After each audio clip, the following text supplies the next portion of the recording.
नमस्कार, मैं डॉक्टर विपुल बोल रहा हूँ। ये एक सवाल कल मेरे काफ़ी सीनियर जो है वो कोलीग्स ने उठाया कि म्यूकरमाइकोसिस केवल इंडिया में हो रहा है या फंगल इन्फेक्शंस केवल इंडिया में हो रहे हैं सेकेंड वेव में, और इसमें हम सब की कुछ गलती है। मैं इस बात से इत्तेफाक नहीं रखता हूँ और मैं उसका रीज़न दूंगा। हमको ये रीज़न समझने के लिए आज से 100 साल पहले 1918 के जो है वो पैंडमिक में जाना पड़ेगा।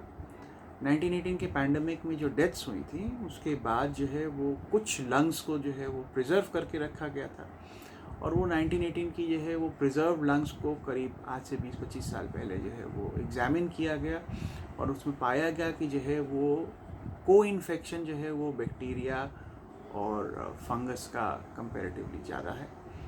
और ये माना जाता है कि जो है वो 1918 की पैंडमिक में इन्फ्लुएंज़ा से उतनी डेथ नहीं हुई जितनी जो है वो को इन्फेक्शन, आपकी प्रतिरोधक क्षमता घटी हुई है शरीर की, और ऊपर से जो है बैक्टीरिया और वायरस जो है उस पर आकर, बैक्टीरिया और फंगस आकर के उसके ऊपर जो है वो अटैक कर देते हैं।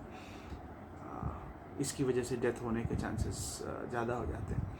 ऐसे ही जो है वो सार्स का जो है पैंडमिक हुआ था कुछ साल पहले, और ये एक बहुत इम्पॉर्टेंट इन्फॉर्मेशन है हम सब के लिए। सार्स के पैंडमिक में अप्रॉक्सीमेटली जो है वो 15 से 27% जो है डेथ्स हुई थी, वो ओवरऑल जो है वो वायरसेस के इन्फेक्शन के बाद जो बैक्टीरिया आ गए या फंगस आ गए उनकी वजह से हुई थी। और ये जो है वो पब्लिश्ड लिटरेचर है। ये आप अगर चाहें तो जो है चाइनीज़ जर्नल ऑफ नोज़ोकोमियल इन्फेक्शन 2003 में देख सकते हैं। और एक जो है वो यिन चैन एट ऑल है, ये clinical journal of emerging medicine 2004 में पब्लिश्ड है। और ये लिक्स एट ऑल जो है वो इन्होंने भी पब्लिश किया है कि जो है 25 से 73% जो है वो डेथ्स सार्स के जो है पैंडमिक में सुपर एडेड बैक्टीरियल और जो है वो फंगल इन्फेक्शन की वजह से हुई थी। इस वेव में, मतलब इस पैंडमिक में, जब चाइना में जो है वो इन्फेक्शन हुआ था तो लैंसेट में जाओ एट ऑल ने जो है ये जो है पब्लिश किया कि ये करीब 50% पब्लिक जो है, जो पेशेंट्स की जो डेथ हुई वो सेकेंडरी इन्फेक्शन की वजह से हुई, चाहे वो बैक्टीरियल सेकेंडरी इन्फेक्शन हो चाहे जो फंगल सेकेंडरी इन्फेक्शन हो। अब हम दुनिया की बात करते हैं। यूएसए में प्रति वर्ष करीब 500 केसेस म्यूकरमाइकोसिस के होते हैं। ये उनका नॉर्मल स्टैंडर्ड नंबर है। अब यूएसए की जो है वो डेथ रेट्स और यूएसए की पॉपुलेशन हमसे जो है वो 1/4 है। तो अगर हम इसी चीज़ को जो है वो अगर एक्स्ट्रापोलेट कर लें इसी इंफॉर्मेशन को, तो हिंदुस्तान में जो है वो 2000 केसेस म्यूकरमाइकोसिस के जो है प्रतिवर्ष पाए जाने चाहिए। यूएसए की जो है ये इंफॉर्मेशन है कि 17 केस जो है वो डेज एडमिशन उनके सिस्टम में जो है एवरेज लगे। 23% की डेथ हुई म्यूकरमाइकोसिस जिसमें हुआ, और 37% जो है को वापस 3 महीने के अंदर रीएडमिट करना पड़ा। एक और इंटरेस्टिंग इन्फॉर्मेशन है इस उससे कि 29% जो है वो पेशेंट्स जिनकी जो है जिनको म्यूकर हुआ था यूएस में, वो 65 ईयर्स के ऊपर थे।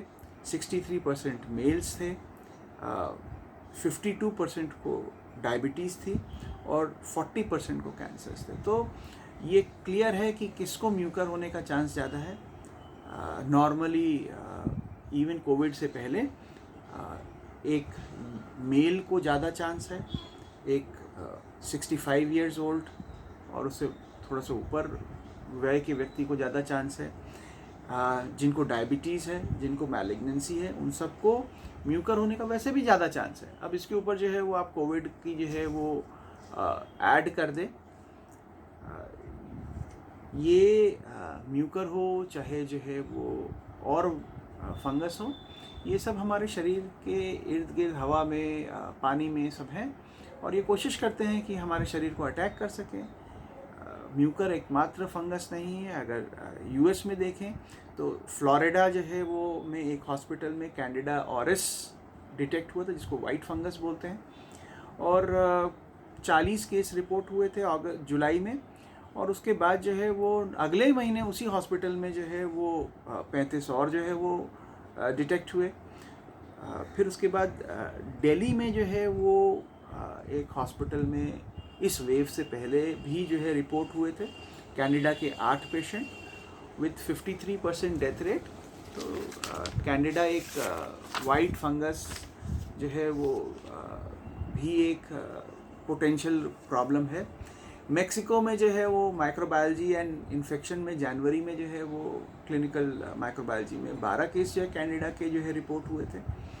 क्लिनिकल इन्फेक्शियस डिजीज़ में जो है वो वाइट एट ऑल ने उन्होंने जो है वो ब्रोंकोस्कोपी करी, और यूके से उन्होंने जो है रिपोर्ट किया 26% पेशेंट्स को जो हॉस्पिटल में होते हैं उनको इन्वेजिव फंगल बीमारी होती है, जिसमें जो है वो एस्परजिलोसिस काफ़ी ज़्यादा है, कैंडिडा है।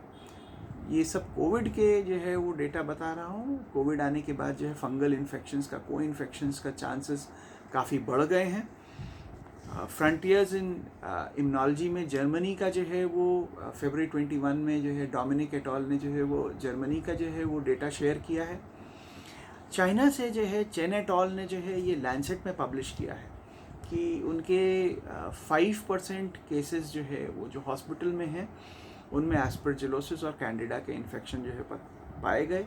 यांग एट ऑल ने 5.8% आईसीयू में जो है वो इंसिडेंस कोट किया है, लैंसेट में पब्लिश्ड है। नेदरलैंड्स में जो है आईसीयू में American journal of respiratory critical care 2020 में करीब 20% जो है वो इंसिडेंस फंगल इन्फेक्शंस का जो है वो कोटेड है। तो ये इतना बड़ा जो है वो डेटा को एनालाइज अगर हम करें तो इसमें जो है मानने में जो है कोई प्रॉब्लम नहीं है कि फंगल इन्फेक्शंस कोविड में होने का चांस ज़्यादा है, और इसका जो है वो ऑक्सीजन की सप्लाई, इसका जो है वो केवल स्टीरॉयड की जो है वो यूज़, इसका केवल जो है वो इम्यूनोसप्रेसेंट्स का यूज़ केवल एक कारण नहीं है, कोविड स्वयं में एक बहुत बड़ा कारण है।